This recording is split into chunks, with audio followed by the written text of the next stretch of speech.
بسم اللہ الرحمن الرحیم۔ السلام علیکم ناظرین، کل جب سے عمران خان صاحب نے طبلِ جنگ بجایا ہے، اپنی پیادہ فوج کو 25 مئی کو اسلام آباد کی طرف چڑھائی کا حکم دیا ہے، تو پورا پاکستان جو ہے ایک عجیب و غریب قسم کے سیاسی ارتعاش کا شکار ہے۔ میں اس کو پچھلے جو 4-5 مہینوں میں جو کچھ جنوری سے خصوصاً جو ویلاگ کرتا رہا ہوں یا اس سے پہلے بھی، اور اپنے جو تفکرات جو ہے وہ بتاتا رہا ہوں، اس کو میں آج تھوڑا سا 4-5 منٹ میں ایک کیپسول میں بند کروں گا۔ باتیں وہی ہیں جو کئی دفعہ ریپیٹ ہو چکی ہیں، لیکن ان کو ایک ترتیب سے۔ اور پھر یہ ہے کہ عمران خان کس سمت جا رہا ہے، کیا چاہتا ہے، اور حالات میں کیا رخ اختیار کرنا ہے۔ جیو پہ سلیم صافی صاحب نے ہفتے کی رات اون چودھری صاحب کا ایک انٹرویو کیا، اور کل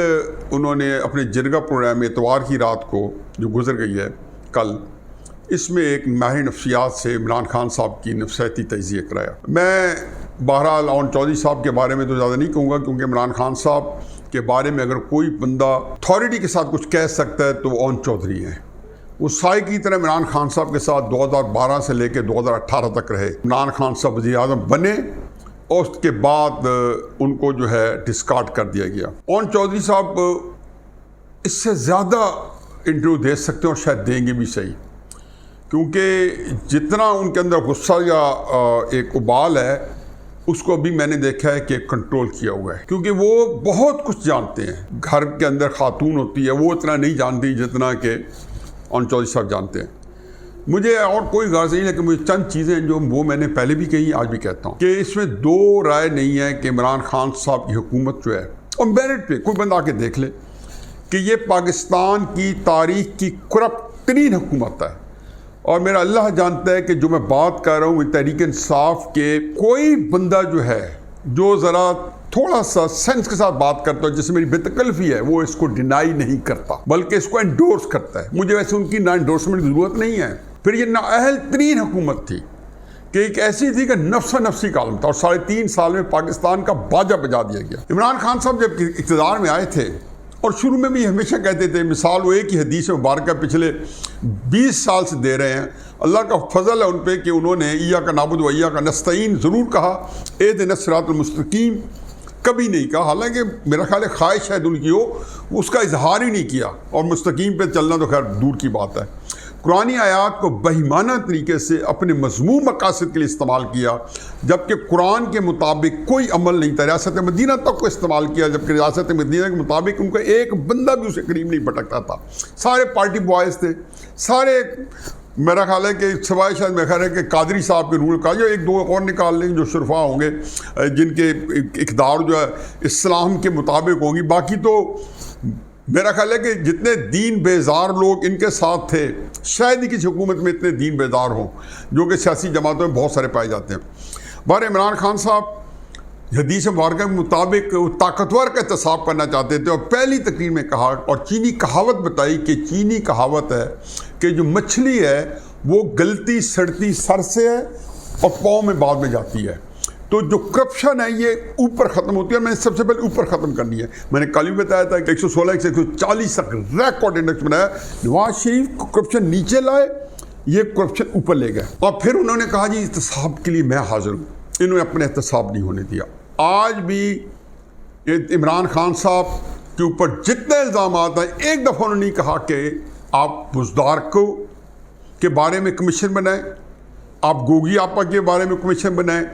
آپ میرے اوپر جو نقشے پار ہے کرپشن کے، چاہے عامر کیانی کے تھرو، چاہے میرے اور قریبی ساتھیوں کے ذریعے،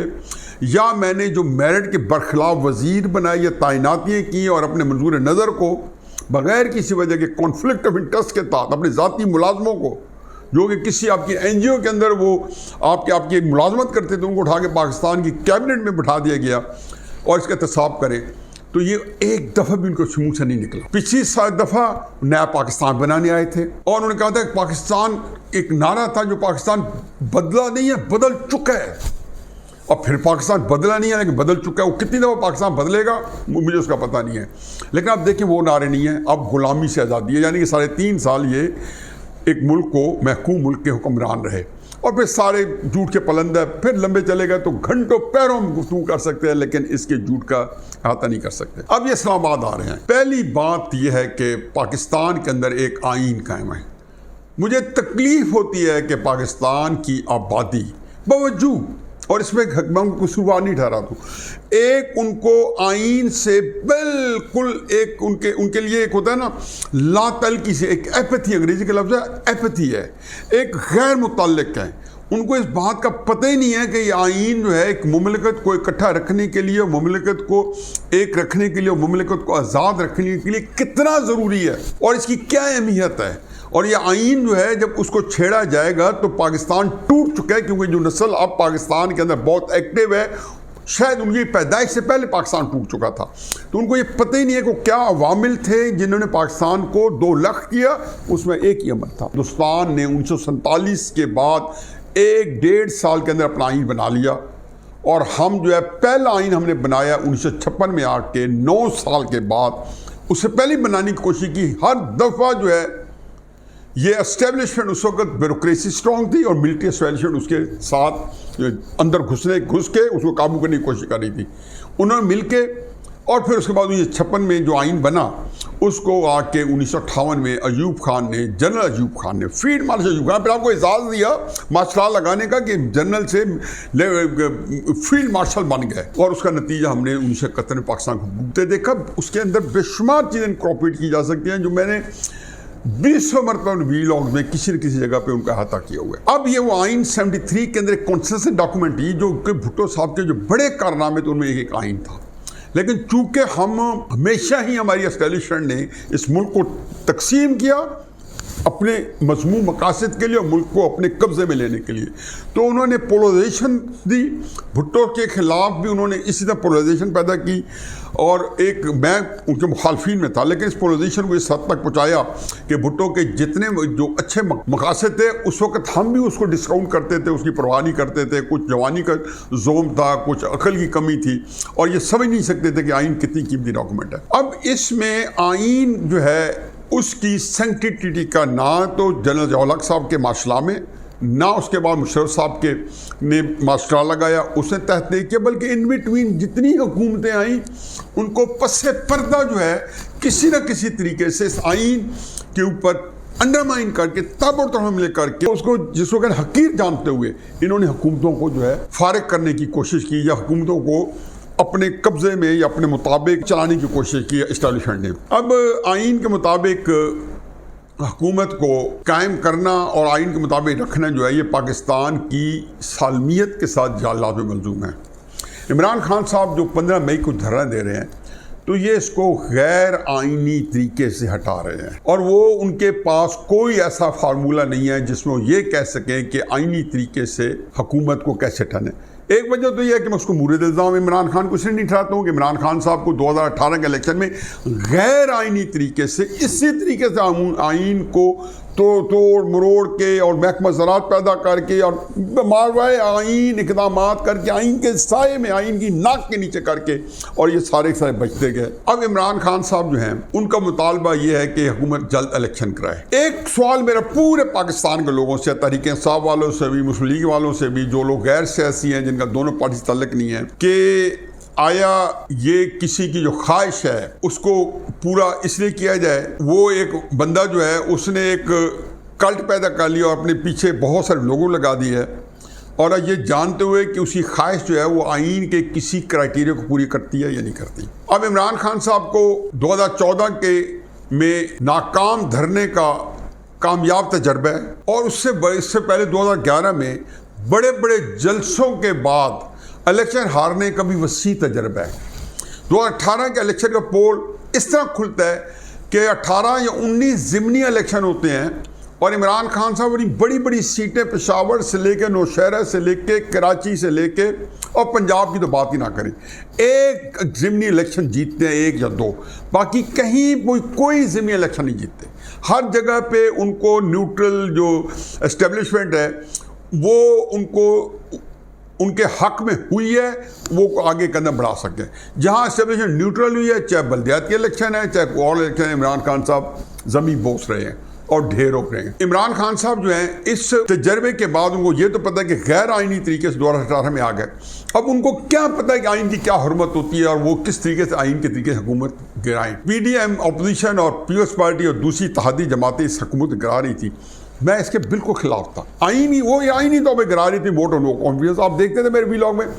میں کہتا تھا کاش یہ ووٹ آف نو کانفیڈنس ناکام ہو جائے اور یہ حکومت قائم رہے۔ میری وجوہات کچھ اور تھیں کہ چلو ملک برباد ہوتا ہے ہو جائے، لیکن عمران خان صاحب کو بچنے کا موقع نہ ملے، اور جو اس کو لائے ہیں وہ بھی ناک رگڑے اور عمران خان بھی ناک رگڑے، انہوں نے مل کے رگڑنا تھا، اجتماعی طور پر انہوں نے ایک دوسرے کے ساتھ دست و گریبان ہونا تھا۔ اب یہ تو چلو ہو گیا، اب عمران خان صاحب آپ کو ہٹایا گیا ہے اسی اسمبلی سے جس اسمبلی کے ووٹوں نے آپ کو اس ملک کا وزیر اعظم منتخب کیا تھا۔ اس اسمبلی کے اندر اسی آئین میں ہے کہ ووٹ آف نو کانفیڈنس آ سکتا ہے۔ اس کے اندر ایک اور بھی تھا کہ جی آپ کی اپنی پارٹی کے لوگ ووٹ دیں گے تو اپنی ڈی سیٹ ہو جائیں گے۔ آپ نے دیکھا کہ اس کا آپ نے بالکل صحیح استعمال کیا، سپریم کورٹ سے آپ نے وضاحت مانگی، سپریم کورٹ نے کہا بالکل صحیح ہے، وہ ڈی سیٹ ہو جائیں گے۔ چنانچہ جو مرکزی حکومت ہے، فیڈرل گورنمنٹ ہے، جس نے شہباز شریف کو وزیر اعظم منتخب کیا، انہوں نے تو کوئی آپ کی پارٹی کا ایک ووٹ نہیں استعمال کیا، بلکہ اتحادیوں کے 25 ووٹس میں سے ان کو کوئی تقریباً 12-13 ووٹ شاید ملے ہیں، اور ان کو 12 ووٹ آپ کی طرف رہ گئے۔ اب عمران خان صاحب، میں نے پہلے کہا کہ ان کی پچھلے 4 مہینوں کی کیمپین جو ہے وہ اسٹیبلشمنٹ کے خلاف، اور یہ وہ خطرناک چیز ہے کہ جس نے پورے ملک کو تفکرات ڈالے ہوئے ہیں، غیر آئینی مطالبہ، تصادم کی طرف رخ اور اسٹیبلشمنٹ کے خلاف۔ اب میرا اپنا خیال ہے کہ اسٹیبلشمنٹ نے جس طریقے سے پلے کی ہے، میں سمجھتا ہوں کہ اسٹیبلشمنٹ پارٹنر ان کرائم ہے۔ سوری مجھے لفظ استعمال کرنے میں، کیونکہ جب آپ یہ سارے کرائم اور سارے جو چیزیں اس طرح نظر آئیں کہ جیسے عمران خان صاحب کو شکر رشید اگر ابھار رہا ہے، اگر فواد چودھری ابھار رہا ہے، اگر بابر اعوان ابھار رہا ہے، تو میں کیا سمجھوں کہ اس کو ابھارنے والے کے پیچھے کس کا ہاتھ ہے، اور وہ جو جلسے جلوس کروا رہے ہیں، اور پھر اس حکومت کے خلاف نفرت انگیز، میرا خیال ہے کہ پچھلے 2014 سے لے کے کیپٹن میڈیا دیکھ کے جو میڈیا ٹرائل کا جو نفرت و حقارت انہیں بلائی ہے، میں بھی اس پہ بات کروں گا، عمران خان نے پھیلائی ہے، اس کی کہیں دنیا میں نظیر نہیں ملتی سوائے فیشسٹ سوسائٹی میں، کہ مسولینی نے کیا ہوگا اٹلی میں کسی زمانے میں آج سے 70-80 سال پہلے، یا ہٹلر نے کیا ہوگا 80-85 سال پہلے جرمنی کے اندر،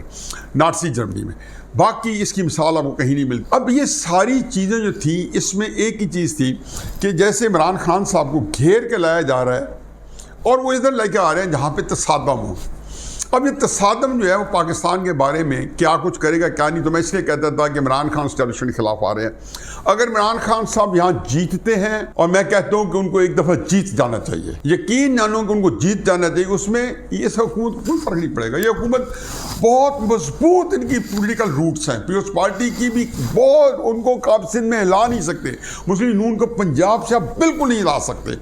ایک وقتی طور پہ 2018 میں آپ مینیپولیٹ کر کے الیکشن کر کے اس طرح کا فساد عام کر کے یا غدر کی کیفیت کر کے ہرا دیں، مولانا فضل الرحمان کے ریلیجس ایک کانسٹیٹوئنسی اس میں ہلا نہیں سکتے۔ لیکن عمران خان صاحب اگر کامیاب ہوتے ہیں تو ریاست پاکستان کو شکست ہوتی ہے، ریاست پاکستان تحلیل ہوتی ہے، ریاست پاکستان پیرش ہوتی ہے، اور اگر ریاست پاکستان عمران خان کو ریزسٹ نہیں کرتی تو وہ آپ دیکھ لیں گے، سمجھ تو یہ رہے ہوں گے کہ حکومت کی طرف جا رہے ہیں، تصادم کی طرف ہم آ کے ایک جو بات میں نے آخر میں کنکلوڈ کرنی ہے اس کا اشارہ دیتا ہوں کہ ہم آ کے ایک بندر کی طرح ان میں سے جو ہے دونوں کو ایک طرف کریں گے اور خود آ کے بیٹھ جائیں گے، ماورائے آئین کوئی کام کریں گے، یہ بات بڑی دور کی کوڑی ہے۔ اس سے پہلے عمران خان کی کامیابی کی صورت میں عرصہ یاد ان کی تو تنگ ہو جائے گا کہ عمران خان صاحب کا ٹارگٹ، میک نو مسٹیک، کسی غلط فہمی میں نہ رہیں، اسٹیبلشمنٹ ہے اور صرف اسٹیبلشمنٹ ہے۔ انہوں نے بیانیاں جو نیوٹرل سے لے کے دیر کی تقریر سے لے کے اس سے پہلے میں خطرناک ہو جاؤں سے لے کے اور اس کے بعد آخر تک میر جعفر، میر صادق، ہینڈلر، ہر چیز میں اس نے بتایا کہ میرا ٹارگٹ وہی ہے۔ اور یہ بات اپوزیشن کے پاس بھی یہی ہے کہ جی وہ آ رہے ہیں اسٹیبلشمنٹ کے ساتھ۔ چاہیے تو یہ کہ اپوزیشن جو ہے ان کو ڈائریکٹ کر دے آمنے سامنے، انہوں نے کہا جی آپ اگر ان کو سنبھالنا تو سنبھالیں، نہیں سنبھالنا تو ہماری بلا سے اسلام آباد پہ اگر قبضہ کرنا چاہتے ہیں تو آپ اس کو کرنے دیں، اس کو وہ سارے کام کرنے دیں۔ اب ایک اس میں درمیان میں ایک چیز بتاتا جاؤں، فیض آباد کے اندر خادم حسین رضوی نے دھرنا دیا، سپریم کورٹ نے اس کا سو موٹو لیا، قاضی فیض عیسیٰ اسی سو موٹو اسی بینچ کے سربراہ تھے. قائد فیض صاحب نے جو فیصلہ لکھا اس میں 4 نکات بڑے اہم تھے. پہلا نقطہ تھا آئین کے مطابق، انہوں نے کہا یہ آئین کے مطابق فیصلہ لکھا کہ آئین کے اندر درج ہے کہ کسی قانونی حکومت کو آپ غیر قانونی طریقے سے نہیں ہٹا سکتے. یہ جو میں نے پہلے بات کی ہے کہ عمران خان صاحب جو ہٹانے آ رہے ہیں یہ غیر قانونی طریقے. پہلی بات یہ ہے کہ آپ کے پاس پروٹیسٹ کرنے کا آئین رائٹ دیتا ہے، آپ کے پاس پرامن دھرنے کا رائٹ ہے، اور اس کے بارے میں بھی سپریم کورٹ اور ہائی کورٹ، اسلام آباد ہائی کورٹ کے فیصلے ہیں اسلام آباد کے حوالے خصوصاً کہ عمران خان صاحب کو پہلے بھی پریڈ گراؤنڈ کے اوپر دھرنا دلایا گیا تھا. فضل الرحمان صاحب کو جی بلاک میں ایک گراؤنڈ کے اندر ان کا دھرنا ہوا تھا. عمران خان صاحب کہ چونکہ عزائم ہے کہ پشاور روڈ کو بند کیا جائے، یہ میں بتا رہا ہوں کہ انہوں نے آج تھوڑا بتا بھی دیا. میں کل بھی میں جو ہے دوستوں کو بتایا تھا کہ آپ دیکھیں گے کہ یہ اسلام آباد نہیں آنا چاہتے، یہ کشمیر روڈ یا سری نگر روڈ کے سرے پہ بیٹھ کے یہ پشاور روڈ کو بلاک کریں گے تاکہ پورا پنجاب اور کے پی جو ہے آپس میں ان کا کنیکشن جو ہے بند ہو جائے یا پیرالائز ہو جائے. اب دوسرا بات جو کہ سپریم کورٹ میں فیصلے میں لکھی جو رہنما اصول بتائے، انہوں نے کہا جی آئینی حکومت کے خلاف نفرت انگیز تقاریر کرنا، اشتعال دلانا، یہ آئین کی خلاف ورزی. عمران خان صاحب یہ کام 2014 میں اسی اسٹیبلشمنٹ کے پروٹیکشن میں امپائر کی انگلی پکڑ کے وہی انگلی لوگوں کی طرف بڑھاتے رہے، اور اسی انگلی کے تحت انہوں نے اس ملک کے اندر 2014 کے دھرنے سے لے کے آج تک جو غلیظ، جو نفرت، جو گالم گلوچ، جو ماں بہن، میں کہتا ہوں کہ فوش گفتگو سے لے کے نفرت، اشتعال، سب کچھ، اور نائین نے مانا. یہ سپریم کورٹ کا فیصلہ نمبر 2 ہے قاضی فیض صاحب کے بینچ کا. تیسرا ان کا جو ہے کہ آئین آپ کو یہ حق نہیں دیتا کہ آپ کسی دوسرے کے حق پہ ڈاکہ ڈالیں، یعنی کہ آپ کو سارے رائٹس فنڈامنٹلائز دیتا ہے لیکن آپ کو یہ نہیں دیتا کہ آپ دوسرے کے فنڈامنٹل رائٹس کو وائلیٹ کریں. تیسرا یہ ہے کہ جو سڑکیں ہیں، جو بازار ہیں، جو مارکیٹس ہیں، پبلک پلیسز ہیں، یہ ساروں کی مشترکہ پراپرٹی ان کی سہولت کے لیے. آپ کو یہ نہیں حق دیتا کہ ایک چھوٹا گروہ ان کو بلاک کر کے لوگوں سے ان کی سڑکیں چھین لے، بلاک کر دے کہ مارکیٹ پلیسز پہ، ایسی جگہوں پہ، عدالتوں پہ، یہ آپ کو کوئی حق نہیں دیتا. یہ ہیں قاضی فیضی صاحب کے فیصلے کی اہم 4 نکات. یہ ٹھیک ہے کہ اس فیصلے کے بعد قاضی فیضی صاحب کو بہت ہی ایک تکلیف سے گزرنا پڑا. یہ ساری جو چیزیں تھیں بعد میں قاضی فیضی صاحب پہ، جو ان کی بیگم صاحبہ کے اوپر جو ایک غیر اخلاقی اور غیر قانونی افتاد پڑی، جس میں سپریم کورٹ بھی پارٹنر بن گیا تھا ان کے ساتھ، اور سپریم جوڈیشل کونسل بھی پارٹنر بن گئی تھی، اور عمران خان صاحب کی حکومت بھی پارٹنر بن گئی تھی. عمران خان صاحب نے جب غصہ اسٹیبلشمنٹ پہ آیا تو کہہ دیا کہ وہ ایک بڑی غلطی کی تھی، ہم نے قاضی فیض صاحب کے خلاف ریفرنس دیا. اصل میں وہ غلطی تو کبھی مانتے نہیں ہیں، وہ تو چونکہ اسٹیبلشمنٹ کو زیچ کر رہے تھے، اس نے کہا. یہ اس فیصلے کے 4 فیچر تھے، یہ موجود ہے، سپریم کورٹ نے انڈو نہیں کیا. اب مجھے بتائیں کہ ان 4 چیزوں میں سے عمران خان کا دھرنا جو ہے کون سی چیز ہے جس کو وائلیٹ نہیں کر رہا؟ جو چوائس ہے اس حکومت کے پاس وہ 2 چوائسز ہیں. ایک چوائس تو یہ ہے کہ عمران خان صاحب کے کو بالکل 3 چوائسز ہیں. ایک کھلی چھٹی دے دی جائے، جو کرتے ہیں، جو سڑک روکتے ہیں روکیں.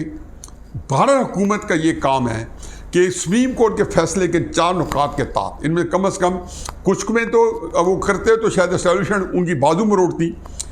اب وہ کچھ میں اگر نہیں روکتے تو حکومت جو ہے وہ کمپرومائز ہوگی.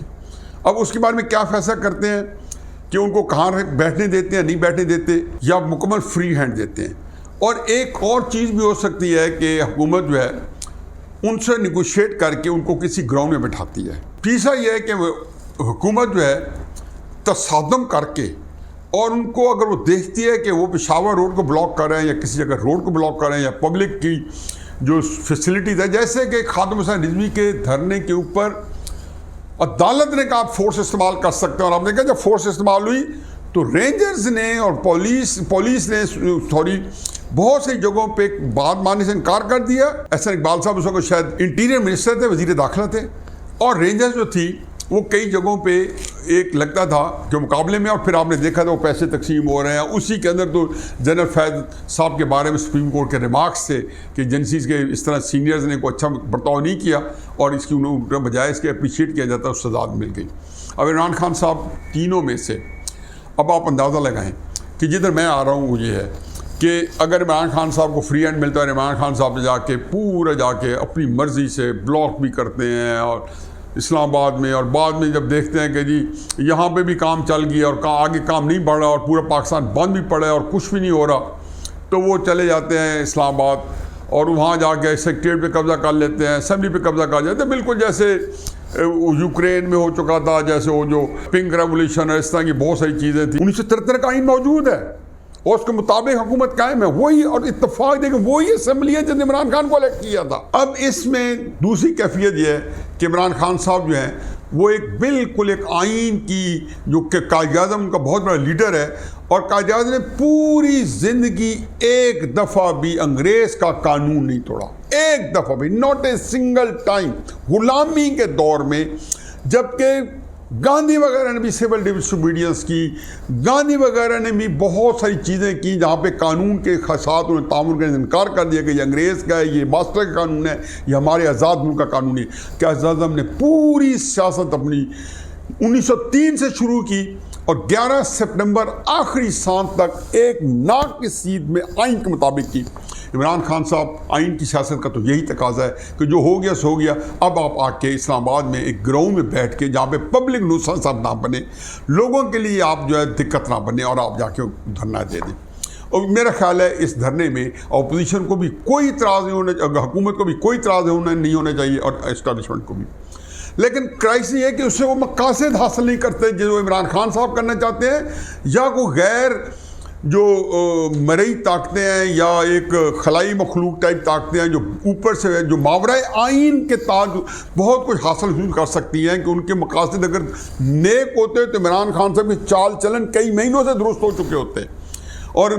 پاکستان کے میڈیا کے اوپر بھی بہت سارے لوگ ہیں جو اسٹیبلشمنٹ کے بغیر بات نہیں کرتے، وہ عمران خان صاحب کی حمایت نہ کر رہے ہوتے۔ اس کا مطلب ہے کہ وہ چاہتے ہیں کہ یہ جو ٹگ آف وار ہے، افراد و تفریح چلتا رہے۔ اس کا مطلب ہے کہ اصل مقصد یہ ہے کہ تصادم ہو، اور تصادم میں ان کا خیال یہ ہے کہ ہم چھڑوانے کے لیے آئیں گے، اور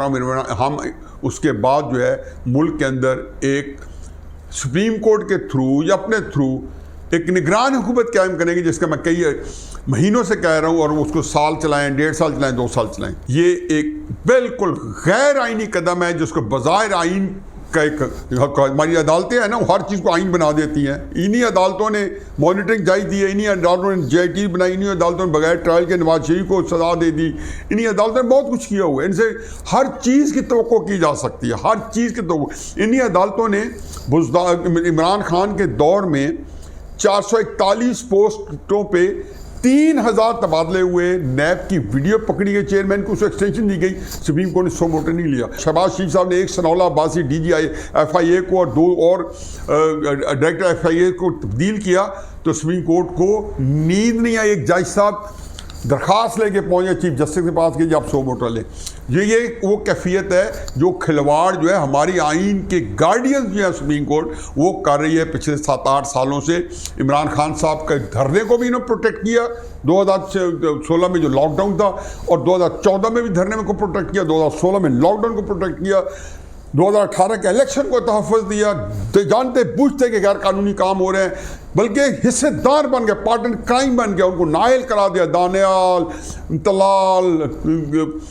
نہال، یہ ہاشمی، یہ سارے جو تھے، ان کو سب کو جو ہے ان کو نااہل کرا دے کے انہوں نے سیاست سے باہر کیا۔ یہ کیفیت ہے۔ اب میں آپ کو یہ بتا دوں کہ تدبیریں الٹی پڑنے کو ہیں۔ اگر آپ نے عمران خان صاحب کے ساتھ نیگوشیٹ کر کے اور اس کو منوا کے اور اسے پرامن دھرنا نہ کروایا، تو ریاست پاکستان کا اللہ حافظ میری طرف سے۔ مجھے سمجھ نہیں آتی کہ اس عمران کو آپ کیسے کنٹرول کریں گے۔ نہ آپ عمران کو ایلیمینیٹ کریں اور اپنا افتخار جو ہے بلند کریں، نہ عمران خان صاحب کو یہ اجازت دیں کہ وہ آپ ساروں کو تل کے کھا جائے اور پورے پاکستان کو غیر قانونی طریقے سے یہاں نارکی پیدا کرے اور امریکہ ڈیزائن لے۔ کیونکہ اصل مسئلہ یہ ہے کہ اکنامک ہمارا کولیپس ہو چکا ہے، سیاسی عدم استحکام پچھلے 7-8 سال سے آپ لوگوں نے ریاست بچانے کے لیے سیاست کو قربان کیا تھا۔ وہ سیاست استحکام 2013 میں 2014 میں سیاست نہیں، ریاست بچاؤ، تو وہ جو تسلسل ہے وہ اب بدترین شکل میں ہے۔ اور اس کیفیت میں پہلا ٹارگٹ آپ کا یہ ہے 29 مئی آ رہا ہے جب نواز شریف نے آپ کے نیوکلیر بم پھاڑے تھے. جرأت نہ ہوتی کسی فوجی جرنیل کی یا کسی اور کی وہ پھاڑ کے دکھاتا. یہ سیاسی حکومتیں ہی پھاڑ سکتی تھیں اور انہوں نے ہی یہ آپ کے جو ہے ایٹمی دھماکے کیے تھے. مجھے لگتا یہ ہے کہ 29 مئی تک یہ طے ہو جائے گا کہ وہ ایٹمی دھماکے جو پاکستان نے کیے تھے اب وہ ایٹمی دھماکے پاکستان کے خلاف. عمران خان نے تو کہہ دیا کہ ایٹم بم مار دو اس حکومت کی بجائے. انفیکٹ وہ یہ کہہ رہا ہے کہ وہ ایٹم بم جو ہے وہ بھی آپ کے اب ہاتھ سے نکلیں گے. سب سے پہلے ایٹم بم نکلیں گے آپ کو ڈی نیوکلرائز کیا جائے گا. جو کہ یہ بھی میں کئی مہینے پہلے بھی کہا ہے, سال پہلے بھی کہا ہے کہ یہ کدھر ساری چیزیں جا رہی ہیں. باقی رہے نام اللہ کا, میں اب کیا کہہ سکتا ہوں. اللہ تعالیٰ اس پاکستان کا حامی و ناصر ہو اور دعائی کر سکتے ہیں. یقین جانو کہ میں نے اس طرح نہیں دیکھا تھا کہ جہاں پہ ہمارے جس ملک نے سب سے زیادہ غیر قانونی کر کے جن کو فیورس کی, چاہے اسٹیبلشمنٹ تھی چاہے عمران خان تھا, وہ اس بری طرح جو ہے اپنے ذاتی اغراض ذاتی مفادات کے لیے اس ملک کو اس بری طرح بھنبوڑیں گے, نوچیں گے, نتائج کی پرواہ کیے بغیر. وما علینا الا البلاغ.